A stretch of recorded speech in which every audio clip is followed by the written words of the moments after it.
today we're going to talk about how you can teach young children to sew, even if you don't have any sewing experience. So if you're new here, I just started sewing about 2 months ago. I've been sewing with a sewing machine for, I guess it's a little less than 2 months ago. I started sewing the day after Christmas, so December 26th. And the reason that we got a sewing machine was because my daughter, my 7-year-old, was ready to advance to a sewing machine. And so that means I also had to learn to sew on a sewing machine. But prior to that, she has been learning to hand sew, and actually we've been learning to hand sew together for probably about 2 years. I believe we started when she was 5. So at the time we started sewing, I had no sewing skills. I did not grow up learning how to sew at all. All that I really learned, like in terms of handicrafts and useful skills when I was a child, was I did learn to crochet a little bit. But other than that, I really wasn't exposed to any sort of handicrafts like that. And I've really been wanting to teach my children handicrafts and useful skills like that that they can use for the rest of their lives. And so that's really important to me, but I've been struggling with how to do that when I don't have the skills myself. And so in this video, I'm going to talk a little bit about what I've learned in the process, how I got my daughter started with sewing, favorite products we've used, supplies that you need, ways to get started, and kind of grade it depending on their age. So you can start as young as 2 or 3 years old, but you just have to start in the right way. So let's start with the benefits of sewing. So I personally really want my children to learn sewing, or just really handicrafts in general, because I want them to create more than they consume. I think our society, we've really gotten away from creating with our hands and our bodies, and instead just consuming lots of information. And I think a lot of these arts, sewing, crocheting, knitting, cooking even, baking, things like this have really been lost. And I didn't have any of that growing up. And so I really want to at least expose my children to this so that they can see what they're interested in. But even if they don't do this long-term, even if they don't sew long-term or have any handicraft that they really love, it's so beneficial for them because it helps with their fine motor coordination. It helps with problem solving. There's just so many skills that you need to sew and to do crafts like this. And it's so beneficial, especially from a young age. So I really value this, and I want to teach my children. So like I said, I started teaching my daughter to hand sew at about age 5. Now you can start probably as young as age 2 or 3, depending on your child, with some really basic sewing skills. So what I would start with for 2 to 4-year-olds is using these larger needles. I think they're called blunt needles. I'm not really sure, but I will link all of these supplies that I'm talking about in the description of the show.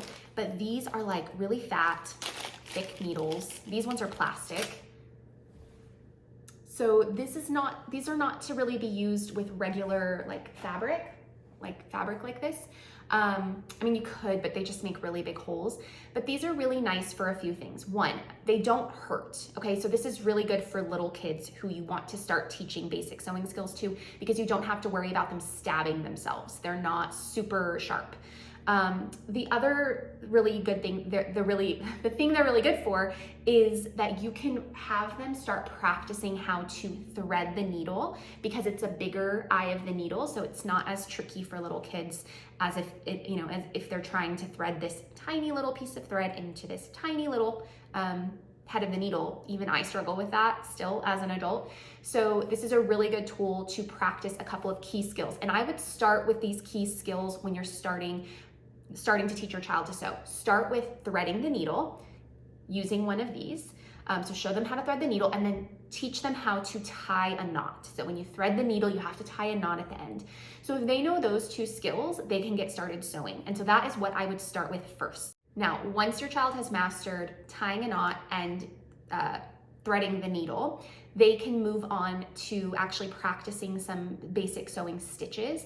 And if they're young and you want them to practice with these bigger needles, you totally can. What you can use these needles for are things like felt. You can also use it with materials like burlap. There's probably some others you can use it with, but felt is probably going to be the easiest.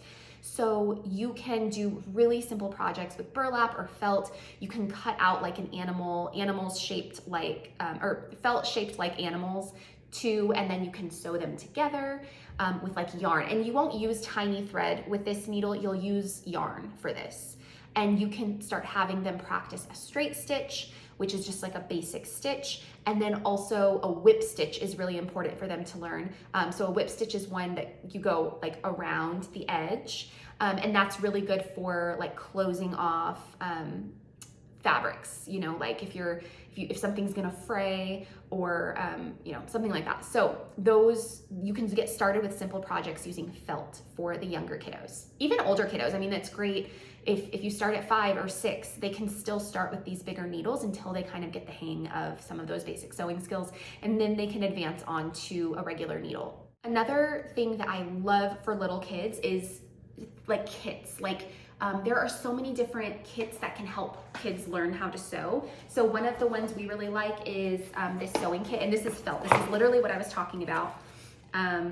And this one actually, what kind of needles does this come with? Now I have to look. But basically I can't find the needles in here. But, I don't know. But it comes with these pieces, I guess this is felt. And so like 2 pieces. This makes an alligator, and then you put them together, and then it already has holes. I don't know if you can see that. It has holes pre-punched in them. So it gives the instructions, but basically your child just follows along and connects them, and then it has stuffing, so then they stuff it. And so these really simple projects, and it's really not any work for the parent to prepare the supplies because you get the supplies already. You get all of the stuffing and the string and the felt pre-cut out for you, so it makes it super easy for you and teaches your child really basic sewing skills, and also makes something cute that they like. It ends up making these little, I don't know if you can see that, they're just like little stuffed animals, and we like to give these as gifts. We'll make them for people. The other really nice things, even for younger kids to get, is those lacing cards. So I'm again linking them below, but the lacing cards, even before the needle, if you're not comfortable with your child using even one of these needles yet, or if you think this is a little advanced for them, if you have like a 2-year-old, maybe a 3-year-old, the lacing cards are so helpful, because while they're not actually using a needle, it's still teaching them the mechanics of sewing. Like you're going through the hole, you're coming up out of the next hole, you're going through the hole. So that is a really good introductory activity for your really little kiddos. And I just want to emphasize that as a mom who really values these handicrafts but has no skill, or had no skill, I have a little bit of skill now, I use kits all the time. Like if I want to learn something new, or if I want to teach my child something new, I use kits from Amazon, wherever I can find them at you can find them at craft stores like Joann or Hobby Lobby or whatever. I use them all the time because they're so helpful, because it takes out so much of the prep work, and then they often come with instructions or tutorials. And so just don't be afraid of using those kits to start with and to learn those skills. If that makes it easier for you to teach your child these skills, then go for it, you know? Okay, I wanted to show you guys another kit that we have started using in the last, we've probably been doing it for about 6 or 7 months. It's called Cozy Crafter Crates, and I love this. And this is not specific to sewing, but there are sewing kits. Now, Cozy Crafter Crates was created by a Charlotte Mason homeschool mom, and I am a Charlotte Mason homeschool mom.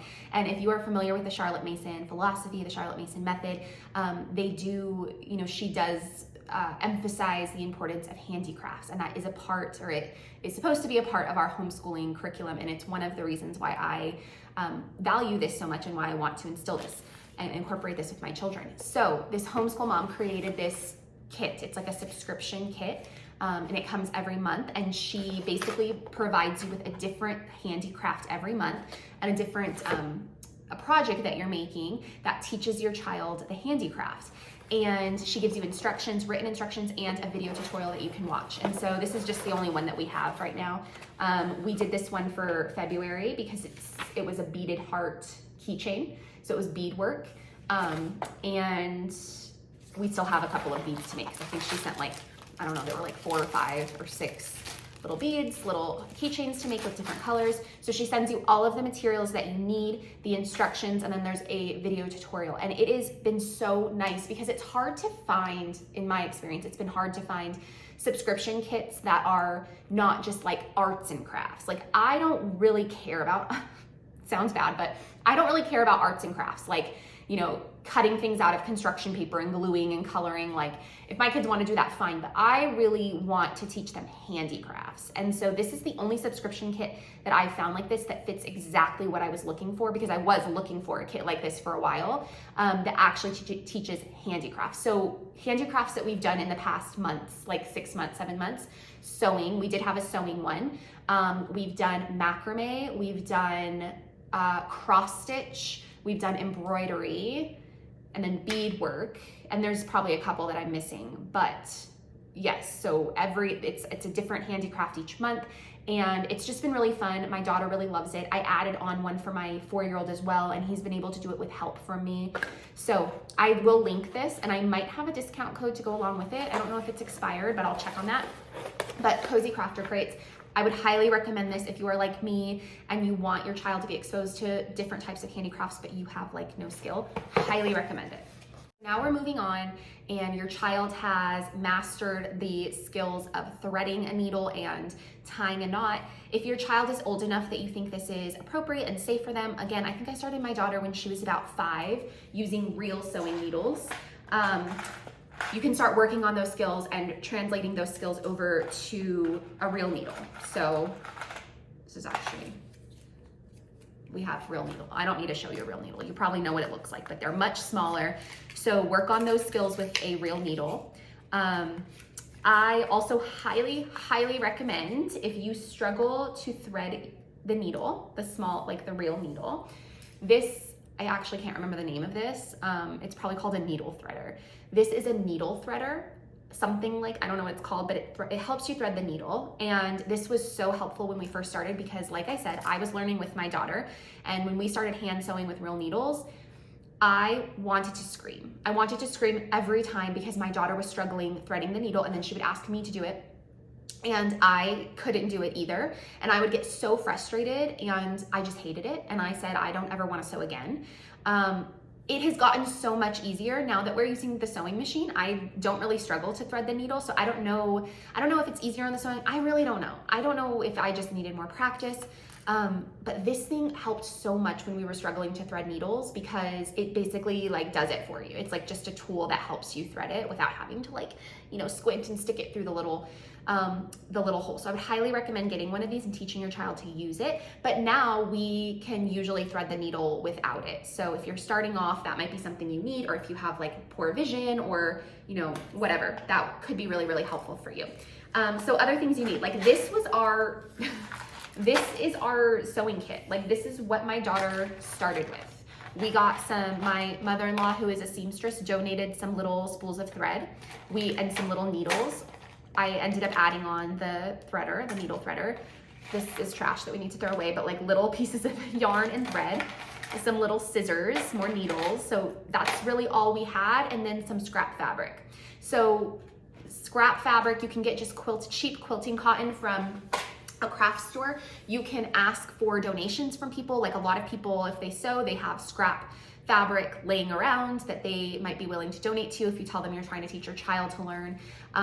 My mom, when we got my daughter her sewing machine for Christmas, my mom was coming into town, and I told her that I was getting her the sewing machine for Christmas, and she put out on her neighbor communication app asking if anybody had any scrap fabric that they would be willing to donate for her granddaughter, and she got like a whole grocery bag full of just scrap fabric. So the cheapest fabric you can find, sometimes you can go to Walmart or to Joann or Hobby Lobby or Michael's and just look in the clearance section, and they might have some really cheap fabric there, or you can find some really cheap fabric on Facebook Marketplace or something like that. So like the cheapest fabric you can find, because you're going to be practicing and you're not always going to be making something with it. Like initially you might be messing it up and it's not something that you're going to use. So don't spend a lot of money on really cute, nice fabric that you don't really know if you're going to actually get anything out of it. Okay, so once you get into beginning hand sewing, there are lots of books on the market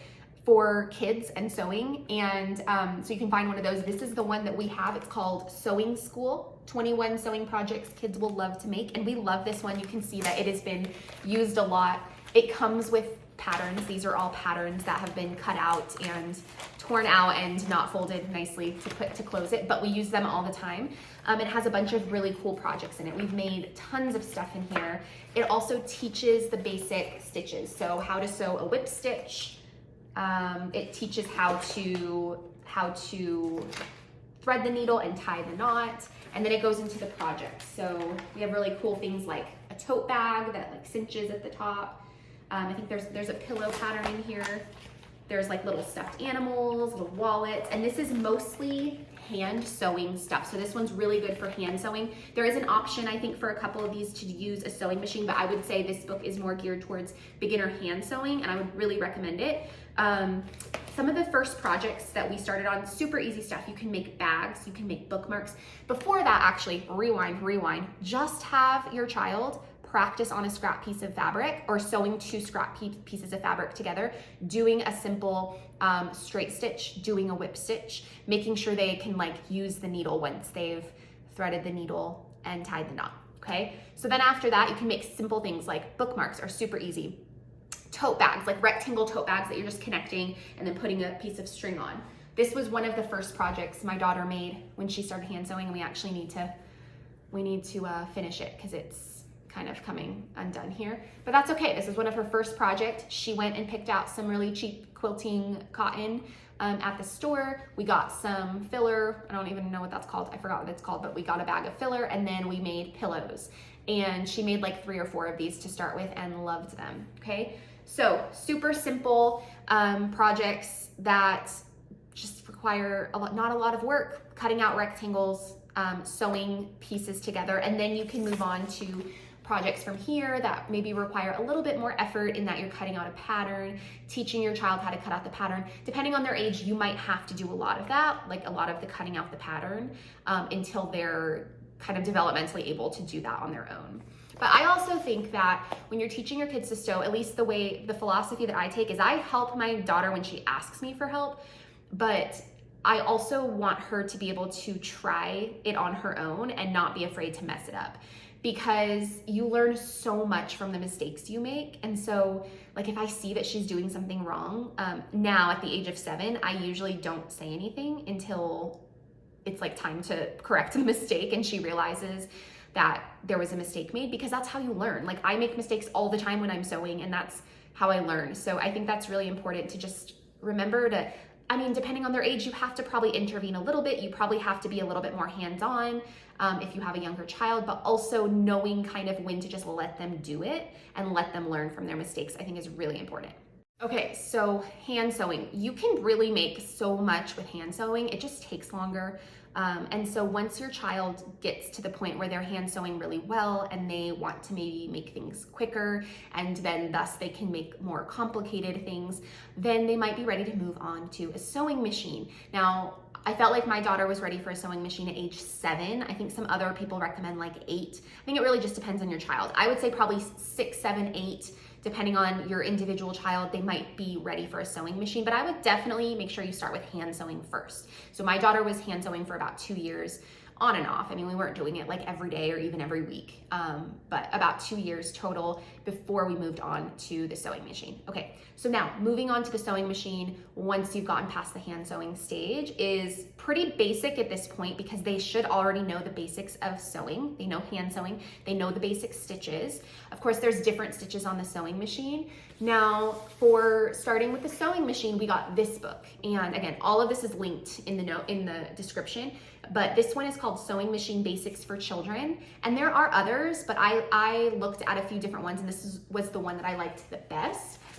This one does have some instructional information in the beginning pages about actually sewing, like how do you cut out your fabric, and how do you like actually use the sewing machine and things like that. So I think that's really helpful.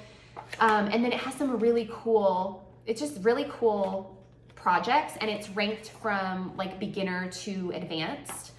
And so let's see, we've made quite a few things from here. There's another like pillow. There's some really cute pillows. Actually, this is a popsicle pillow. Look at this llama. Like, how cute is that? Stuffed llama. There's a shirt here even. So this one's really good if your child is wanting to get into making their own clothes. There's a skirt pattern, I think, in here, and a top. One of the first, actually the first sewing machine project my daughter made was this doll skirt. So doll clothes are really great. If your child has dolls or stuffed animals, this is like a super easy beginner project. And she made this on the sewing machine. And I thought I had another thing here that she made. She's made like an eye mask from this using a pattern from here. She's made a wallet using a pattern here. So I really recommend this book. You don't need these books. You can always find stuff on Pinterest. You can create your own patterns. But if you're like me and you're still also new to sewing, and you know, it's kind of nice to just have this stuff, and your child, depending on their age, can also kind of follow along easier in the book and stuff like that. So there's the patterns are in the back. So you cut them out, or some of them you have to photocopy to enlarge them because they're not at full size in here. So really recommend this book. Reversing a little bit, backing up, when you start with the sewing machine, you want to make sure, of course, that you cover sewing machine safety first, right? So injuries do happen with sewing machines. You can get a needle through your finger. So we want to really emphasize sewing machine safety. And just teaching the basics. So again, going back to kind of square one and practicing on a scrap piece of fabric or 2 scrap pieces of fabric together to learn the straight stitch forward and backwards. Teaching the importance of making sure you do a reverse stitch at the start and end of every straight stitch, unless, you know, there's circumstances where you wouldn't do that, but for the most part, you want to do that. Teaching like the zigzag stitch is one that you might not be doing in hand sewing, but you might want to do on the sewing machine for a variety of reasons. So teaching those basic stitches on scrap paper or scrap, you can use paper too, but scrap fabric before you move into some projects, and then starting with those really basic projects. One thing that you can do, because if the sewing machine you get has a pedal, like the foot pedal, what you can do is put it on a box or put it on a stool. It's a little tricky if you don't have a chair that you can, like if you have a chair that has a footrest that they can use, that's great. Or if you have like a low to the ground like table for kids, that's obviously ideal. But if you don't, you can use a stool or a box to elevate that foot pedal so that your child can reach. So that's what we do usually. You also just want to make sure they learn how to thread the machine. So thread the needle and thread the bobbin. So that's something that they will have to learn when they get introduced to the sewing machine. And for me personally, I did not want to have to be doing that for my daughter and getting her set up every time she wanted to do a sewing project. So I made sure before she started any sewing machine projects, she knew how to do that with supervision, and now she can do it pretty much on her own. Sometimes she still runs into trouble and I have to help her. So that's something I would recommend teaching first. Those are basic skills of a sewing machine. Just like when you start hand sewing, your basic skill is threading the needle and tying a knot. For the sewing machine, the basic skill is threading the needle and doing the bobbin and picking up the bobbin, because those things are tricky. And so my rule was, you can't do a sewing project until you can do this with supervision. That's basically it. I mean, it's so fun. I just want to encourage you, especially if you are not a sewist, you don't have any sewing skills, you can learn with your child. I've been learning with my child, and I will also say I hated hand sewing. I hate everything about hand sewing. I hated teaching my child hand sewing, but we chugged along and I kept with it. And now I'm loving sewing on a sewing machine. It's like a different experience for me. Hand sewing was so frustrating, and sewing on a sewing machine is also very frustrating at times, but I enjoy it more. And we've both been, me and my daughter have been creating things that we really love. And so it's just different, I think. And so don't get discouraged if you don't like hand sewing. Just stick with it, do simple projects, and then when your child is ready, I think move on to the sewing machine. That would be my advice to you as a total newbie, because it's just different. And maybe you really love hand sewing, but I didn't. And I think that is an experience that a lot of people have, is hand sewing can definitely be more frustrating. So I hope you guys have fun teaching your children to sew, and maybe even learning to sew yourself in the process.